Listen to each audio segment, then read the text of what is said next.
విభజన హామీలకు సంబంధించి అయినా కూడా నెరవేరే అవకాశం ఉంది కాబట్టి డెఫినెట్గా కాంగ్రెస్ పార్టీకే 17 ఎంపీ స్థానాలు కట్టబెట్టమని చెప్పేసి ఓవరాల్గా ఆయన మాట్లాడమాట. సరే, అప్పులు ఇవన్నీ కూడా ప్రతిసారి జరుగుతున్నవే. కానీ ఏదైతే బీఆర్ఎస్ బీజేపీ ఒకటే అనే నినాదాన్ని గత అసెంబ్లీ ఎలక్షన్లో కూడా ఎక్కువగా అదే తీసుకెళ్లారు. దాంట్లోనే వాళ్ళు నాకు తెలిసి మేజర్గా సక్సెస్ కూడా అయినట్టున్నారు. సో మళ్ళీ ఇప్పుడు కూడా ఎంపీ ఎలక్షన్స్లో కూడా ఇదే దాన్ని తీసుకెళ్ళబోతున్నారు ప్రజలకి. సో దీన్ని ఈసారి ఎలా ఫేస్ అయిపోతున్నారు? ముందుగా అందరికీ నమస్కారం. కాంగ్రెస్ పార్టీ ముఖ్యంగా ఏంటంటే బీఆర్ఎస్ పాలన మీద వ్యతిరేకతతోటి గెలిచింది తప్ప కాంగ్రెస్ మీద ఒక ప్రేమ కానీ అభిమానం కానీ లేదు. ఎందుకంటే గత 67 సంవత్సరాల నుండి కాంగ్రెస్ పాలన నడిచింది 2014 వరకు.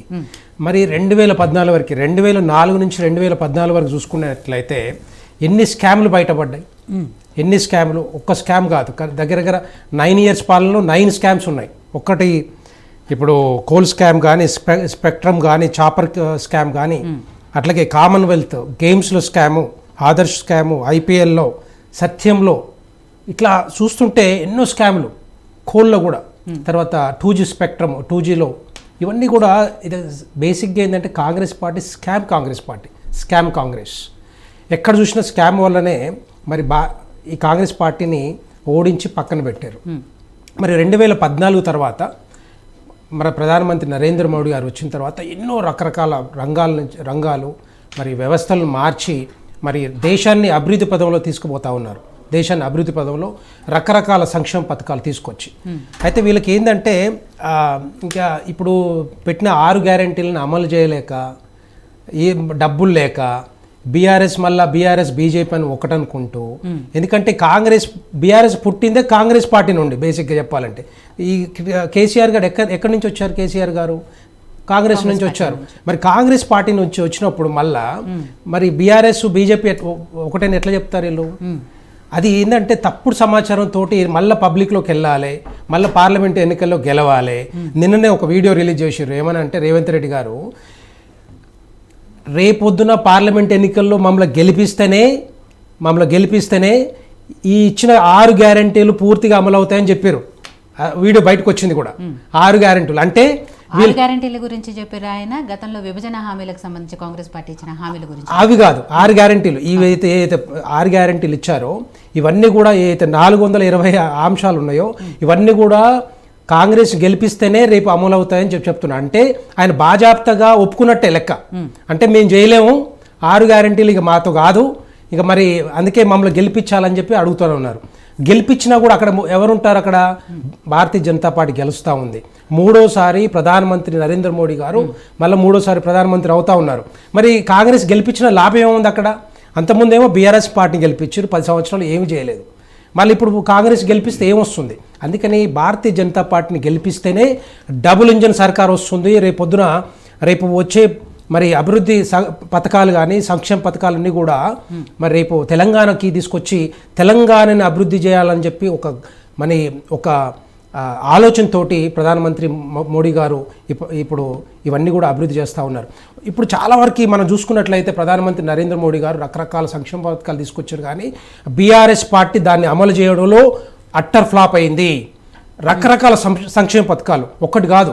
ఫర్ ఎగ్జాంపుల్ రైతుల గురించి ఆలోచించినట్లయితే రైతులకి ఎరువులు అంతకుముందు యూపీఏ హయాంలో, కాంగ్రెస్ హయాంలో ఎరువులు దొరకాలంటే ఎరువుల దగ్గర పోతే ఎరువులు దొరక్క చెప్పులు పెట్టుకొని లైన్లో ఉండేవాళ్ళు. ఇప్పుడు ఆ పరిస్థితి లేదు. ఎందుకంటే సఫిషియెంట్ స్టాక్ తీసుకొచ్చి ముందుగానే పెడతా ఉన్నారు. దాంట్లో భాగంగా ఫర్టిలైజర్స్కి దానికి రేట్లు కూడా తగ్గించి, ఫర్ ఎగ్జాంపుల్ ఒక యూరియా బస్తా 45 కిలోల బస్తా 2200 రూపాయలు ఉంటే 242 రూపాయలకి ఇస్తుంది. అట్లాగే మిగతా ఎరువులు కూడా.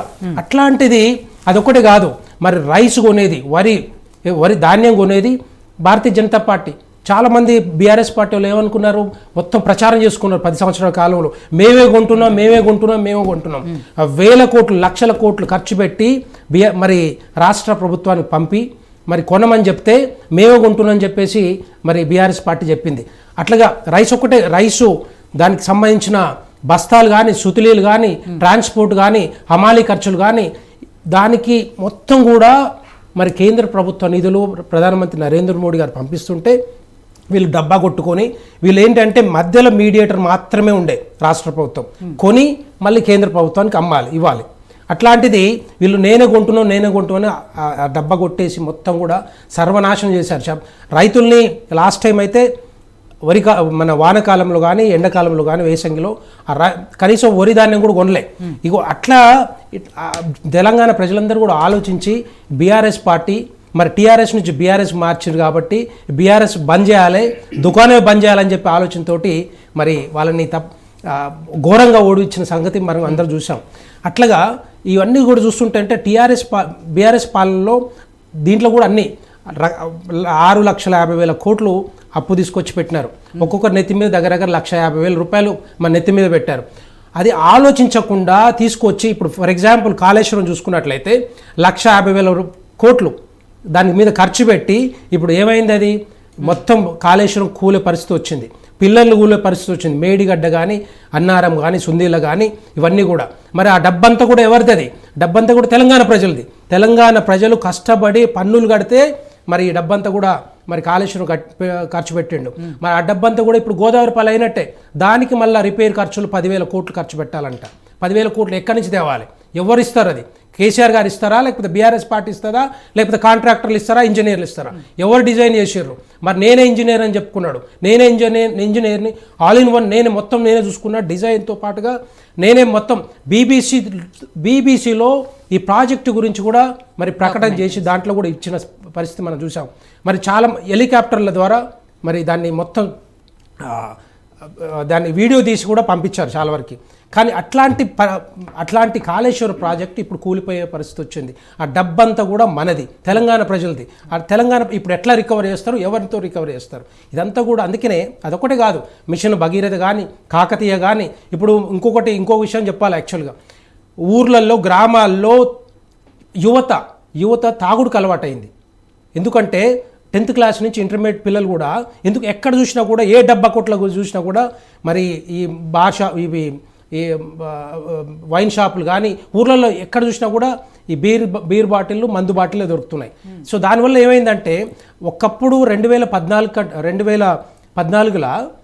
కంటే ముందర 12,000 కోట్ల ఆదాయం ఉంటే లిక్కర్ మీద ఇప్పుడు 45,000 కోట్ల రూపాయలు 45,000 కోట్ల రూపాయలు మన తెలంగాణ ప్రజల నుంచి తాగుడుకు అలవాటు చేసి ఆ డబ్బంతా కూడా మరి వాళ్ళ దగ్గర నుంచి గుంజుకొని మరి ఈ సంక్షేమ పథకాలు అమలు చేస్తూ ఉంటున్నారు.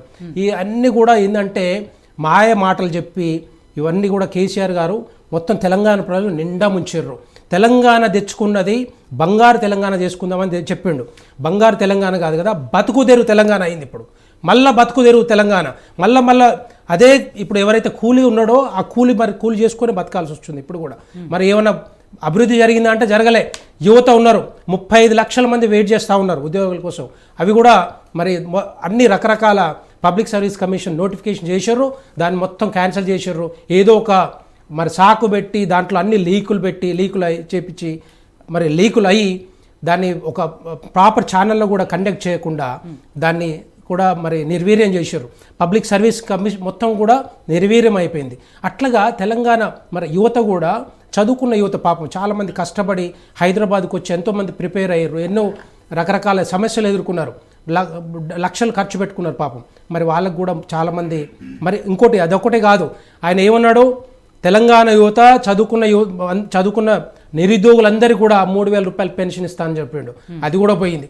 కానీ తెలంగాణలో బీఆర్ఎస్ పార్టీ వాళ్ళ కుటుంబం బాగుపడ్డది తప్ప మిగతా వాళ్ళు ఎవ్వరు బాగుపడలే. మళ్ళీ అదే కష్టపడతా ఉన్నాం. భూములన్నీ కూడా అన్యాక్రాంతమైనవి, 1,000 కోట్లు దోచుకున్నారు. మరి 100 ఎకరాలు కూడా మరి అన్యాక్రాంతమైనవి. ఇప్పుడు కమిషన్లు వేస్తున్నారు, బయటకు వస్తుంది రోజుకి. తెలంగాణ ప్రజలు మొత్తం కూడా బీఆర్ఎస్ పార్టీని మొత్తం కూడా గంగలు కలిపే పరిస్థితి వచ్చింది. మననే చూసినాం. ఇక మళ్ళీ బయటకు వచ్చే పరిస్థితి లేదు. కారు షెడ్డుకు పోయింది,